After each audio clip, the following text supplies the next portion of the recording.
저희 성경 말씀 함께 보도록 하겠습니다. 디모데전서 6장 6절에서 10절 말씀입니다. 디모데전서 6장 6절부터 10절 말씀입니다. 제가 읽도록 하겠습니다. 그러나 자족하는 마음이 있으면 경건은 큰 이익이 되느니라. 우리가 세상에 아무것도 가지고 온 것이 없음에 또한 아무것도 가지고 가지 못하리니 우리가 먹을 것과 입을 것이 있은즉 족한 줄 알 것이니라. 부하려 하는 자들은 시험과 올무와 여러 가지 어리석고 해로운 욕심에 떨어지나니 곧 사람으로 파멸과 멸망에 빠지게 하는 것이라. 아멘. 오늘 말씀은 제가 경건한 삶이라는 제목으로 디모데전서 말씀으로 말씀을 나누려고 합니다. 어제 안녕히 주무셨습니까? 우리 권사님들은 주무셨을 것 같은데 저는 아침 6시에 잠들었습니다. 아침에 한 1시간 자고 일어났는데 피곤한 하루죠. 참 오늘 하루 새벽 참 많은 우리나라에 많은 일이 있었지만 그래도 다행히 같이 이렇게 수요일 날 모여서 예배할 수 있는 또 하나님 은혜에 감사합니다. 우리 또 목사님 오실 뻔했죠. 목사님 기도원에서 내려오실 뻔했습니다. 다행히 제가 오늘 말씀 전하는데 제가 말씀 전하기 전에 이제 말씀은 이제 목사님께서 항상 많이 전하시잖아요. 근데 제가 말씀에도 오랜만에 이렇게 교회 앞에서 전하는데 저는 그 말씀은 일단 나누겠지만 그 말씀보다는 이제 제가 그 인도네시아 선교사로 지금 살아가고 있는데 제 올 이번에 그 인도네시아에 다녀왔던 거, 그리고 또 지금 어떻게 사역하고 있는지에 대해서 오늘 또 특별히 또 이 수요 예배에 나오신 분들만 이렇게 볼 수 있는 겁니다. 또 유튜브로 보고 계신 분들만 특별히 보실 수 있는 겁니다. 딴 데 가서 이렇게 소문내지 마시고 섭섭해 하시니까 오늘 좀 영상 틀어주시면 한번 보시면서 제가 좀 설명해 드리도록 하겠습니다. 어떤 영상인지.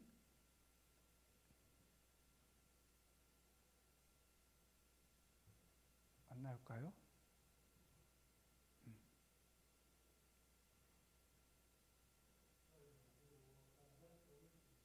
네네. 일단 화면에 띄워주세요.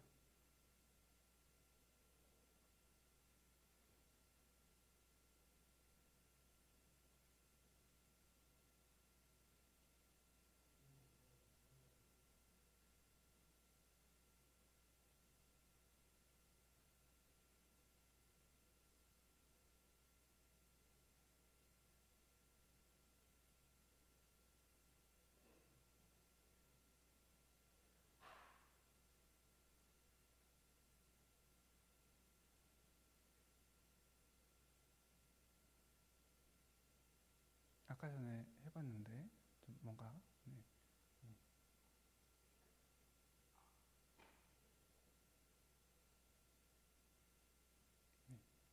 곧 나올 것 같습니다.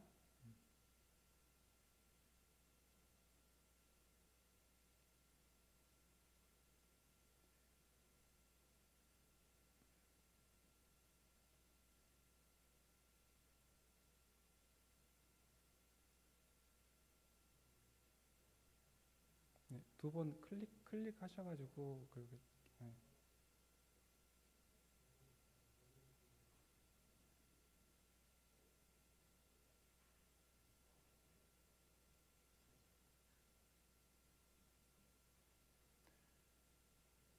됩니다. 위에 그 슬라이스 쇼로 그냥 하시면 될 것 같아요. 그러게.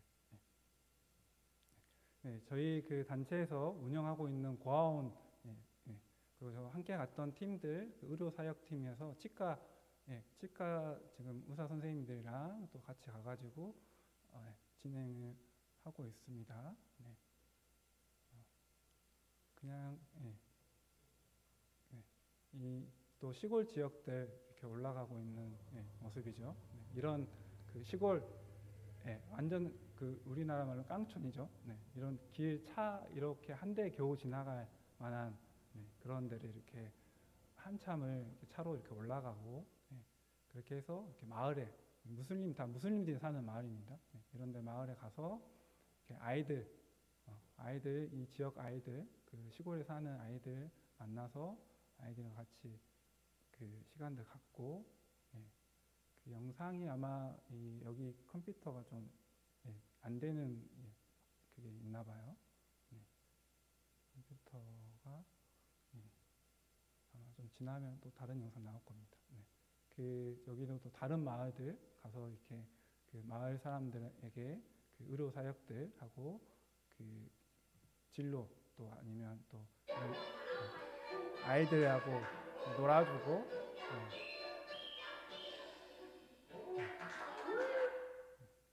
그리고 또 여기가 이제 지진 피해 지역이거든요. 그래서 그 사람들에서 기도도 해주고 또 현지 교회들 참석해서 또 말씀도 전하고 그런 시간들을 또 가졌습니다. 그리고 이제 나오는 사진들이 아마 베이스 사진이 나올 건데 이제 같이 예배하고 저희들이 교회 컴퓨터가 안 되는 것들이 좀 있나 봐요. 이제 여기는 이제 제가 하고 있는 지금 현재까지도 하고 있는 그 소래양 장애 아동 센터입니다. 그래서 그 센터에 방문해서 같이 사역하는 사역자들 이제 여기가 그 센터 이름이 홈스쿨 어메이징 그레이스입니다. 그래서 저기는 이제 2층에 예전에 보여드렸던 데 그 리모델링을 다 해가지고 하는 겁니다. 지금 저 목소리가 제 목소리입니다. 제가 영상으로 해서 아이들 지금 한글을 이렇게 토요일 날 이렇게 가리키거든요. 저 영상으로 해서 지금 줌으로 지금 영상으로 아이들과 이렇게 한국어 수업을 지금 하고 있습니다. 그래서 마을 아이들 다 무슬림 동네입니다. 그래서 아이들 대상으로 저렇게 그 홈스쿨 하는 것처럼 약간 우리나라 약간 아동센터 그런 것처럼 지금 운영하고 있고요. 그리고 또 이렇게 음악도 가르쳐주고 있습니다. 그래서 저런 그 악기들이나 이런 게 없기 때문에 여기는 이제 저희 장애 아들 그리고 요거는 얼마 전에 이제 마지막 사진 한번 보여주실래요? 그 얼마 전에가 이제 또 그 나라의 그 하리 구루라 해가지고 그 우리나라 말은 스승의 날이었거든요. 근데 또 이 아이들이 그 아까 그렇게 막 그 선물도 주고 그리고 이렇게 편지도 이렇게 써가지고 줬어요. 그래서 저게 이제 잘 안 보이실 텐데 봐도 무슨 말인지 모르실 텐데 저게 이제 뭐 이제 한국말로 하면 고맙습니다. 이제 우리에게 그 날개를 날 수 있는 날개를 주신 거에 대해서 고맙습니다. 아이들이 이렇게 썼더라고요. 그래서 우리에게 가르쳐 준 거를 가지고 모든 사람들에게 축복이 되기를 원한다. 아이들이 그렇게 썼어요. 그래서 저는 저거를 영상으로 받았죠. 저기 없으니까. 근데 저걸 보면서 너무 이렇게 감동이 됐습니다. 이 아이들이 다 무슬림 아이들이고, 그렇지만 그럼에도 불구하고 저희 사역자들과 저희들이 이 아이들 대상으로 뭐 기독교 교육을 하는 것은 아닙니다. 근데 우리의 기독교적 마인드로 여러 가지 교육들을 하고 진행을 하죠. 같이 놀기도 하고. 근데 그 아이들이 우리의 이 사랑을 느꼈구나. 그래서 어떻게 저런 축복이 모든 사람에게 축복이 되길 원한다. 이게 참 정말 그런 마음으로 하고 있는데 아이들한테 너희들이 우리가 직접 예수님을 전하지 못하지만 예수님의 그 사랑으로 내가 너희들이 대한다. 근데 너희들이 그 사랑을 알았으면 좋겠다 했는데 아이들이 그 마음을 느꼈나 봐요. 그래서 그런 사역들이 지금 진행되고 있습니다. 그래서 저기 그 센터 이름이 홈스쿨 어메이징 그레이스입니다. 그래서 이제 영어 이름으로 이렇게 썼죠. 그래서 그 놀라운 정말 그 놀랍다, 하나님의 은혜가 정말 놀랍다, 이제 그런 뜻으로 저희가 저런 센터를 그 이름을 지었고, 저게 이제 소래양이라는 그 지역입니다. 그래서 그 여기가 광주라면 광주 이렇게 있잖아요. 근데 거기서 소래양이라는 그 반둥 밑에 있는 소래양이라는 그 작은 도시에서 사역을 하고 있습니다. 그래서 저 지역은 교회가 없어요. 그래서 교회들이 그 아주 작은 보이지 않는 그런 교회 외에는, 그래서 그러면 저 지역을 그때 있으면서 그 크리스찬들, 기독교인들이 있습니다. 근데 기독교인들이 그 저 지역에 있는 교회들은 나가지 않고 1시간을 걸쳐서 그 큰 도시, 반둥이 큰 도시거든요. 큰 도시로 가서 거기에 있는 교회들에서 예배를 드립니다.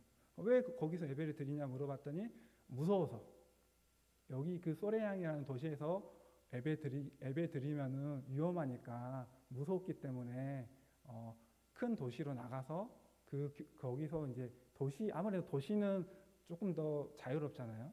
종교가 또 보호가 되고, 그렇기 때문에 큰 교회 가서 예배를 드린다, 그렇게 얘기할 정도로 저 지역은 이렇게 복음화율이 굉장히 그냥 거의 한 100명 중에 100명은 뭐 무슬림이라고 생각하면 되는 지역입니다. 그래서 이런 사역들을 지금 계속 하고 있습니다. 그래서 기억나실 때 기도해 주시고, 아무래도 제가 지금 인도네시아에 없잖아요.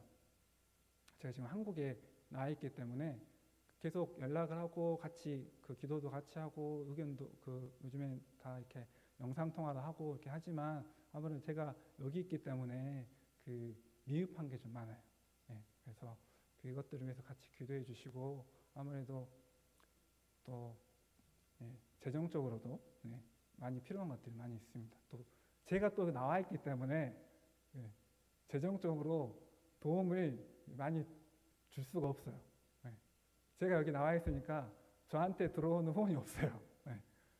제가 인도네시아에 있으면은 선교사이기 때문에 저한테 정기적으로 비정기적으로 후원이 들어오고, 그렇기 때문에 그걸로 저 센터를 직원들 월급도 주고 아이들 간식도 주고 물세도 내고 집세도 내고 이렇게 하는데, 이제 제가 이제 한국에 있기 때문에 이제 후원금들이 이제 확실히 이제 거의 없기 때문에 그런 것들이 조금 이제 어려움이 있습니다. 그래서 이 센터를 위해서 지금 계속 기도하고 있습니다. 근데 진짜 하나님의 은혜로 제가 지금 1년 가까이 나와 있지만 아직까지 별 문제 없이 계속해서 잘 운영이 되고 있습니다. 그래서 이 홈스쿨 어메이징 그레이스 이 센터를 위해서도 여러분들이 기도해 주시면 감사하겠습니다.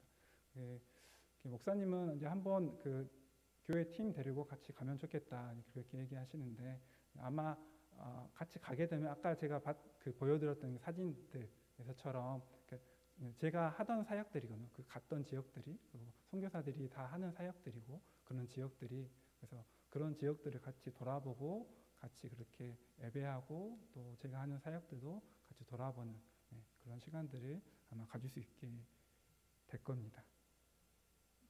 가실 것입니까? 표정들이 다 안 가실 것 같죠. 본인들이 안 가면은 옆에 사람들이라도 보내셔야 합니다. 말씀 보도록 하겠습니다. 오늘 디모데전서 말씀입니다. 디모데전서 6장 말씀. 그 디모데전서는 사도 바울이 디모데전서를 썼죠. 디모데에게 쓴 목회 서신서입니다. 그래서 그 디모데전서가 사도 바울이 그 64년 경에 썼다고 학자들이 얘기합니다. 64년에서 63년 그 근방에 썼다라고 얘기합니다. 제가 그 디모데전서의 배경에 대해서 잠깐 설명하고 오늘 계속해서 설교하도록 하겠습니다.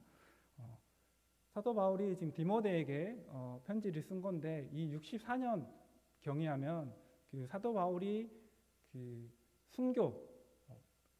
순교한 연도가 지금 67년 67년, 68년도에 죽었다라고 지금 그 학자들이 얘기하거든요. 그래서 우리 네로 황제 들어봤죠? 67년에 네로 황제의 그 로마 교회 박해, 네. 예루살렘 교회들 박해들, 네. 그 당시에 사도 바울도 순교했다라고 그렇게 전해집니다. 그렇기 때문에 67년에 지금 사도 바울이 순교했으면은 이 디모데전서 64년에 쓰여졌습니다. 그렇기 때문에 거의 순교하기 전에 거의 한 2, 3년 전에 지금 이 디모데전서를 쓰고 디모데 후서를 한 64년 이후에 디모데전서를 쓰고 디모데 후서를 한 1, 2년 후에 디모데 후서를 쓰고 그게 이제 마지막 디모데 후서가 마지막 서신서가 되죠. 그 사도 바울의 이때 사도 바울의 나이가 아마 추측컨대 아마 50대 중반에서 60대 초반이라고 얘기를 합니다. 그래서 사도 바울이 그 스데반의 순교 때 사도 바울이 등장합니다. 사도행전 7장 58절에 보면요. 사도 바울이 등장을 합니다. 그래서 여기서 어떻게 나오냐면 스데반이 순교를 하죠. 스데반 집사가. 네. 그때 사도 바울이 그 자리에 있었다라고 나옵니다. 근데 그때 사도 바울은 청년이었다라고 나와요. 한 청년 사도 바울이 있었다. 우리나라 성경에 다른 성경은 젊은이, 젊은이라고 나와 있습니다. 그 당시에 청년, 그 당시에 젊은이였다는 거죠. 이때가 스데반이 순교할 때가 AD 33년경입니다. 그래서 30년 전이죠. 64년도에 이 책을 썼으니까 30년 전에 스데반이 순교할 때가 사도 바울이 청년이었다라는 겁니다. 그러니까 우리가 청년이라고 얘기하는 거는 보통 20살, 25, 이때를 얘기하겠죠. 그래서 이 당시에는 아마 더 빨리 결혼도 하고 또 평균 수명이 낮았기 때문에 그렇게 생각을 합니다. 그래서 사도 바울이 그 당시에 20대 중반, 많으면 30대. 그러니까 이 당시에 사도 바울이 이 책을 디모데전서를 썼을 때는 50대 중반 아니면 60대 초반이었다는 거죠. 그러니까 사도 바울이 사역을 시작한 지 한 30년이 지난 거죠. 사도 바울이 사도로서의 사역을 지금 시작한 지 30년이 지난 후에 쓴 게 이 디모데전서입니다. 그래서 사도 바울이 지금 디모데에게 얘기하고 있는 거죠. 자신의 영적인 아들이 자신이 양육하고 기르고 또한 같이 사역했던 이 디모데에게 지금 에베소에 있는 디모데에게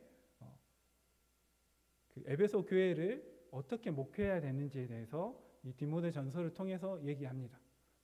어떤 장로는 어떤 장로들을 세워야 되고 교회의 리더들은 어떠한 사람들을 세워야 되고 교회를 목회할 때는 어떻게 해야 되고 근데 이것이 디모데에게만 하는 말이 아니라 이 디모데전서를 읽는 지금 이 시대에 살아가는 우리들에게도 동일하게 적용하는 말씀입니다. 그래서 왜냐하면 우리는 모두 다 이 시대에 지금 우리 교회의 리더들이죠. 우리가 지금 이 교회 모두 다 리더고 지도자지 않습니까? 그래서 어떤 특정한 장로, 집사들에게만 이 디모데전서를 쓴 게 아니라 이 시대에 이 디모데전서를 읽는 모든 사람들에게 다 적용되는 말씀이죠. 그래서 교회 생활을 어떻게 해야 되고 신앙 생활을 어떻게 해야 되는지에 대해서 사도 바울이 30년의 자신의 신앙 생활 30년의 경험을 이 책에 쓴 겁니다. 그래서 오늘 본문에 보면은 오늘 6절에 보면은 본문에 자족하는 마음이 있으면 경건은 큰 이익이 되느니라라고 나옵니다. 그래서 사도 바울이 경건에 대해서 얘기합니다. 여러분, 경건이 무엇입니까? 경건이 뭐죠? 우리가 경건 많이 얘기하잖아요. 교회에서. 경건 생활, 경건에 대해서 얘기합니다. 네, 지금 머릿속으로 다 생각하셨죠? 본인들만의 답을. 네. 그냥 너가 얘기해라. 네. 우리나라 성경에는 보니까 경건이라고 쓰여 있으면서 찾아보니까 공경할 공에 공경할 건으로 나와 있습니다. 공경. 네, 그래서 우리나라 말로 하면 공경하는 것이죠. 하나님을 공경하는 삶을 경건이라고 우리나라 성경에서는 그렇게 표현을 했습니다. 하지만 보니까 성경 원문인 헬라어 성경을 보면요, 이 경건은 유세베이아라는 단어로 표현되어 있습니다. 헬라어로 유세베이아라고 나와 있는데 이 단어의 뜻은 신에 대한 적절한 태도, 적절한 태도, 신앙심 깊음, 하나님을 경외하는 것을 뜻한다고 합니다. 신에 대한 적절한 태도, 신앙심 깊음, 하나님을 경외함을 뜻한다고 합니다. 그러니까 하나님과의 관계가, 하나님과의 사이가 좋은 거죠. 그러니까 믿음이 좋다라고 얘기하잖아요. 그러니까 믿음이 좋은 삶, 하나님을 경외하는 삶을 경건이라고 합니다. 믿음이 좋다라는 것은 우리가 하나님과의 관계가 가깝다, 깊다 라고 다르게 표현할 수 있습니다. 그러니까 이 경건이란 말은 다시 말하면은 하나님과 친밀한, 하나님과 가까운 삶을 경건 생활이라고 얘기한다는 것입니다. 단순히 그냥 경건 생활에서 거룩하고 뭔가 되게 조용하고 뭔가 엄숙하고 이런 거를 상상하잖아요. 경건이라고 하면은. 근데 그게 아니라 우리가 하나님 앞에서 이렇게 기쁘게 막 찬양하고 박수치고 막 춤추고 찬양하고 그러한 삶, 우리가 기쁘게 하나님과 동행하는 삶, 그것이 뭐라고요? 그것이 바로 경건이라고 합니다. 그것이 바로 경건한 삶이 하나님과 가까운 삶을 경건이라고 얘기하고 있는 것입니다. 여러분, 그러한 삶을 소망하고 계십니까? 경건한 삶을 소망하십니까? 우리는 다 그러한 삶을 살아야 되죠. 어떻게 경건한 삶을 살 수 있습니까? 오늘 성경에 보니까 6절 본문을 쉬운 성경에서는 이렇게 쓰여져 있습니다. 지금 가지고 있는 것에 만족하는 것은 경건에 큰 도움이 됩니다 라고 나와 있습니다. 자족하는 것, 만족하는 것이 뭐에 지금 도움이 된다고 합니까? 경건에 도움이 된다고 합니다. 하나님과 친밀한 삶을 사는데 자족하는 삶, 경건한 삶이 도움이 된다고 사도 바울이 얘기하고 있습니다. 이 자족이란 말은 성경 전체를 찾아봐도 우리나라 성경에서 딱 2번 나옵니다. 누가 얘기했을까요? 사도 바울이 얘기했습니다. 2번 다 사도 바울이 얘기했습니다. 지금 디모데 전서에서 한번 얘기했고 빌립보서에서도 사도 바울이 한번 얘기했습니다. 빌립보서 4장 11절에 사도 바울이 자족하는 것에 대해서 얘기합니다.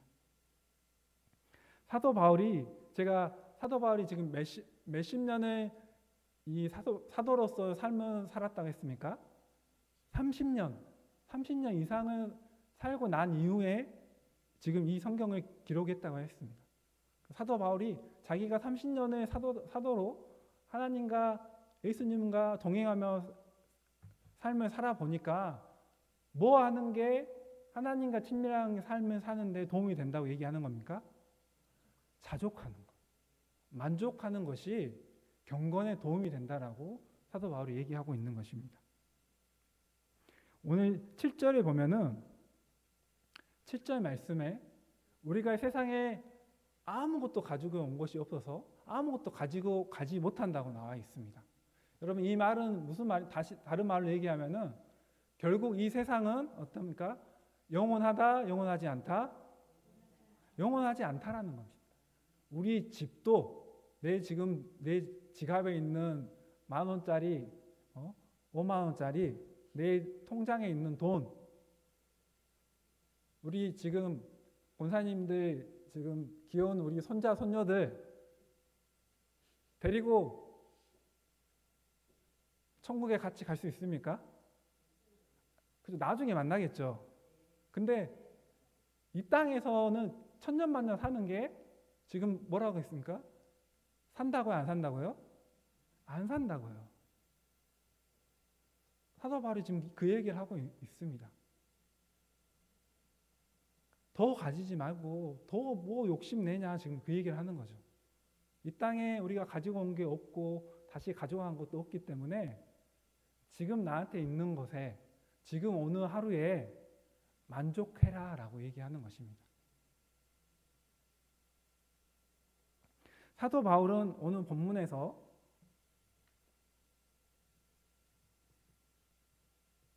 돈에 대해서 얘기합니다. 10절에 보면은 돈을 얘기하죠. 9절에 부하려고 하는 자들을 얘기하고 10절에 돈을 사랑하는 것이 일만하게 뿌리가 된다고 얘기합니다. 재물에 대해서 얘기하는 것입니다. 근데 이것은 단순히 그냥 사도 바울이 대표적인 것 중에 하나로 재물을 얘기하는 것입니다.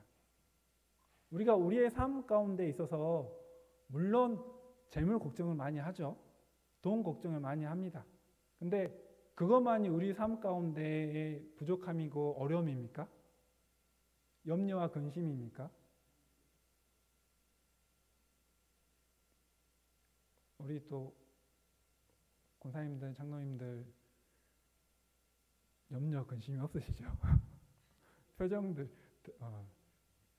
근심이 근데 또 있으시죠? 네. 근데 보면은 돈 걱정 말고 저도 얼마 안 살았지만 돈으로 해결할 수 있는 문제는 쉬운 문제더라고요. 돈으로 해결하지 못하는 문제들이 살아가면서 만나더라고요. 우리 인생을 살아가면서 자식이 권사님들 뜻대로 되십니까? 안 되죠. 손자, 손녀들이 권사님들, 장로님들 뜻대로 되십니까? 안 되잖아요. 내 자식, 내 손자도 내 뜻대로 안 됩니다. 내 마음대로 되는 게 하나도 없습니다. 우리가 살아갈 때, 이 세상을 살아갈 때 재물뿐만 아니라 우리 건강의 어려움들도 있고 자녀들 문제, 진로 문제, 직업 문제, 너무 많은 문제들이 우리 삶 가운데 있죠.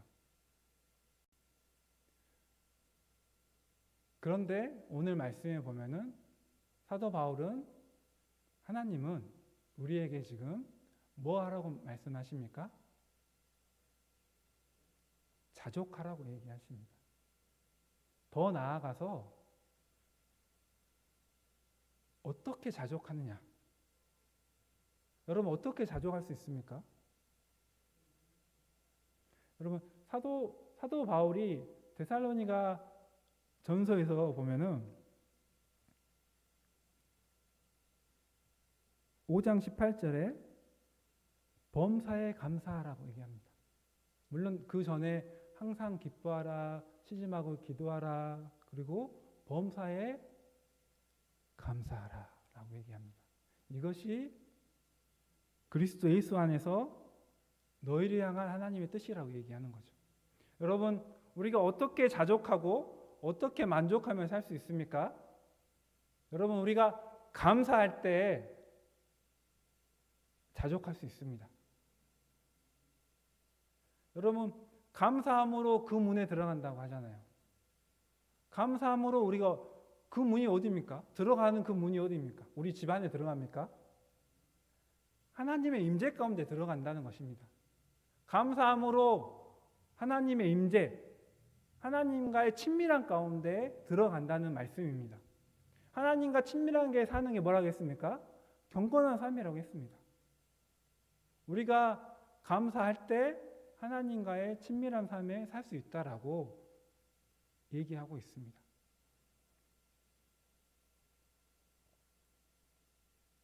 여러분, 감사가 되는 일이 있을 때 감사하십니까? 내가 오늘은 지나가다가 뭐 5만 원짜리를 주워가지고 우와 감사하다. 아니면 뭐 직장에 자식이 직장에 새로운 직장에 좋은 직장에 들어가서 그때 감사하십니까? 어떠한 감사하는 이유가 내 안에 넘칠 때 감사하십니까? 아니면 내 몸이 아플 때도 감사하십니까? 여러분, 오늘 말씀에 방금 전에 읽었던 데살로니가 전서 말씀에 어떨 때 감사하라고 나옵니까? 감사할 일이 너한테 있으면은 그때 감사해라고 나오죠? 안 써보셨습니다. 네. 그때 아니라 지금 언제 감사라고 나오죠? 범사에 모든 일에, 그렇죠. 좋은 일이든 나쁜 일이든 슬픈 일이든 안 좋은 일이든 내가 건강할 때든 건강하지 않든지 자식이 문제가 있을 때 내가 하는 사업이 망했을 때도 내가 너무 죽고 싶고 너무 어렵고 너무 슬프고 그럴 때도 어떻게 하라고 합니까? 감사하라고 합니다. 여러분, 감사하는 삶을 사시고 계십니까? 우리 권사님들이나 우리 집사님들도 장로님들 감사하는 삶을 사시죠. 네. 근데 우리 감사하는 삶을 살면은 얼굴에도 나타나야 합니다. 얼굴에도 나타나야 합니다. 난 진짜 감사하는 삶을 살고 있어. 너무 감사해. 내 마음만 감사해. 그러면은 옆에 사람들이 몰라요.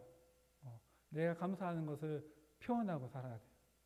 내가 감사하는 건지 정말 내 삶에서 그래야지 여러분 집에 가서 우리 손자들이 손녀들이 할아버지 뭐가 항상 이렇게 얼굴이 이렇게 항상 웃고 있어요. 나는 너무 하나님께 감사한 일이 많아서 그래. 그렇게 얘기하죠. 근데 맨날 얼굴이 찡찡해요. 아니면 무표정이야 가지고 이러고 있어. 그러면은 뭐라고 생각하겠습니까? 그래서 우리가 우리의 표정들, 우리의 말들도 그래서 마음도 중요하지만 그런 것도 중요한 것입니다. 우리 한번 웃어볼까요? 옆에 사람들 보면서 사랑하는 눈빛으로 옆 사람들 한번 보시면서 뒷사람도 보시면서 보시기만 하지 말고 한번 얘기해 줄까요? 사랑합니다.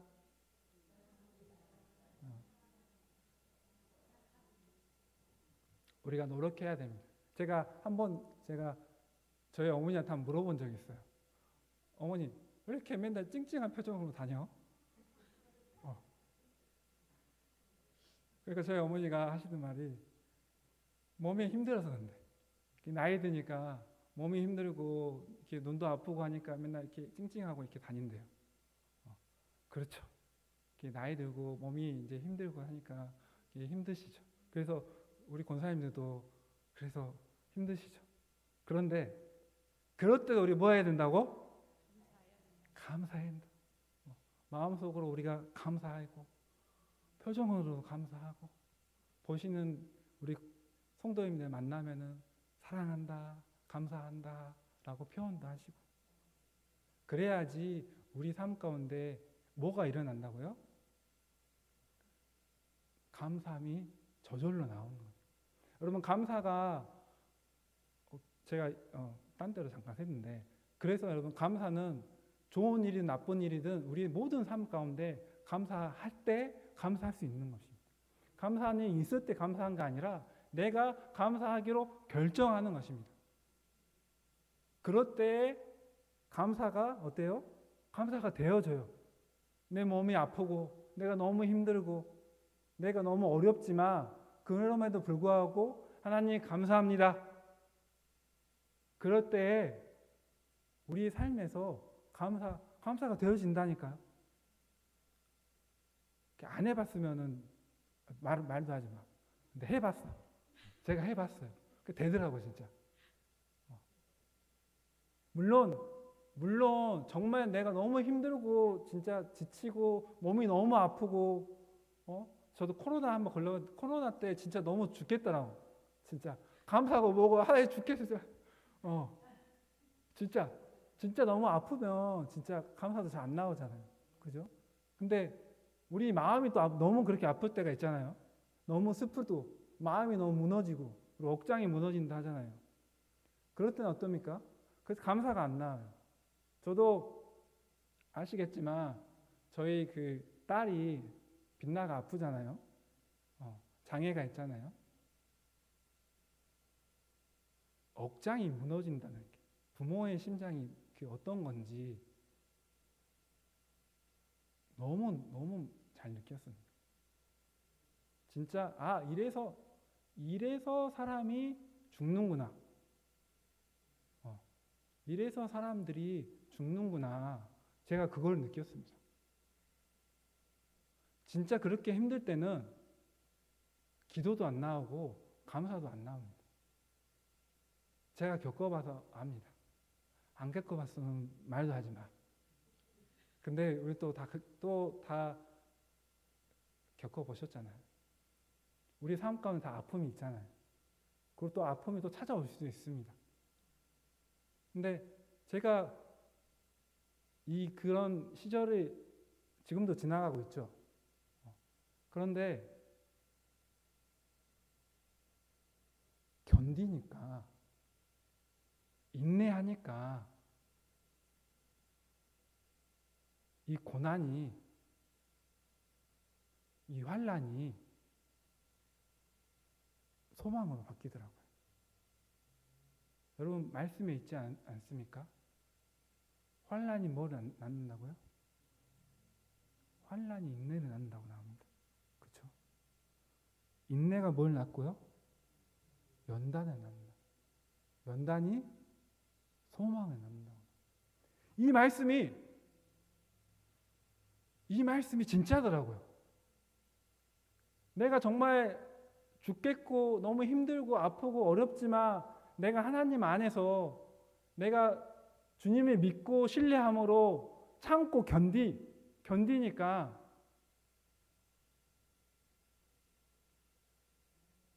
감사가 되더라고요. 소망이 보이더라고요.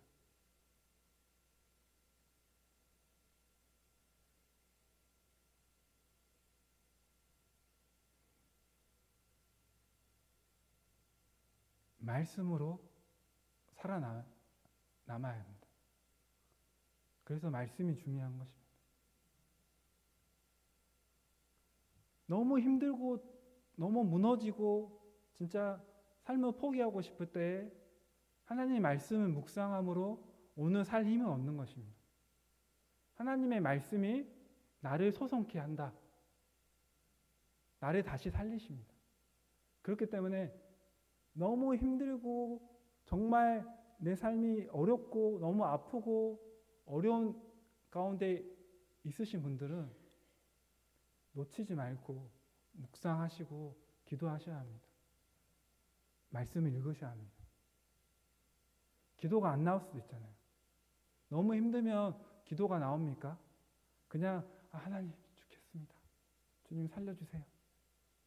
그 말밖에 안 나오잖아요. 말씀이 우리를 고난 가운데 우리를 붙잡아주고 우리를 이 인내할 수 있게 우리에게 힘을 줍니다. 여러분, 그래서 우리 삶 가운데서 묵상하는 것, 성경 읽는 것, 그것이 정말 중요한 것입니다.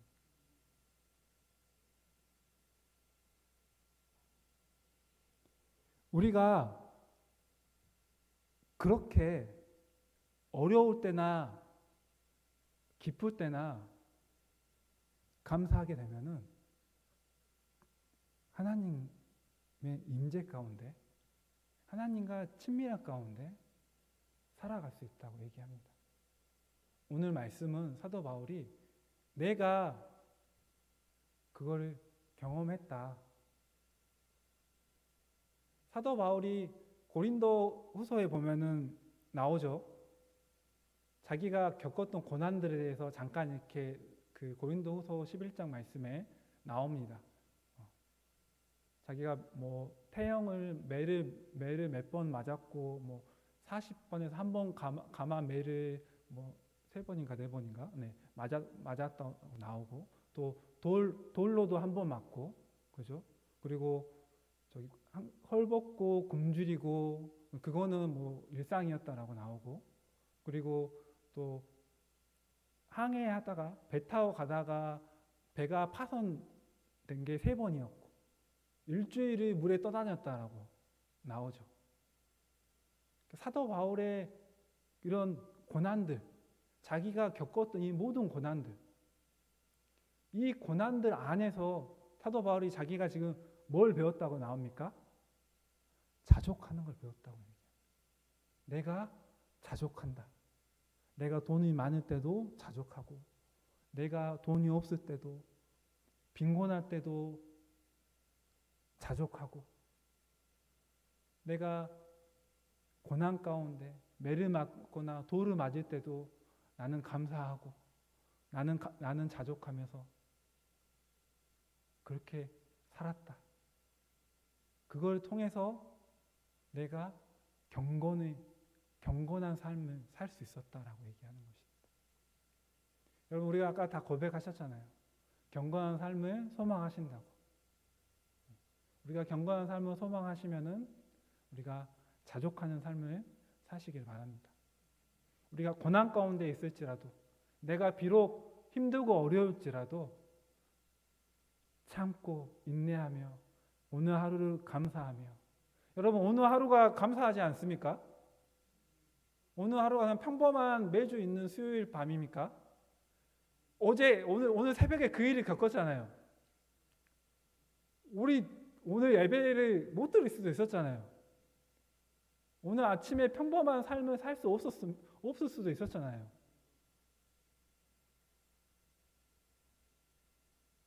이 은혜에 감사해야 되는 것이. 평범한 것이 아니고 내가 하루하루 사는 이 삶이 그냥 사는 게 아니라 하나님이 주신 은혜인 것에 대해서 내가 가진 것들, 내가 없는 것들만 보는 것이 아니라 있는 거에 감사하는 것.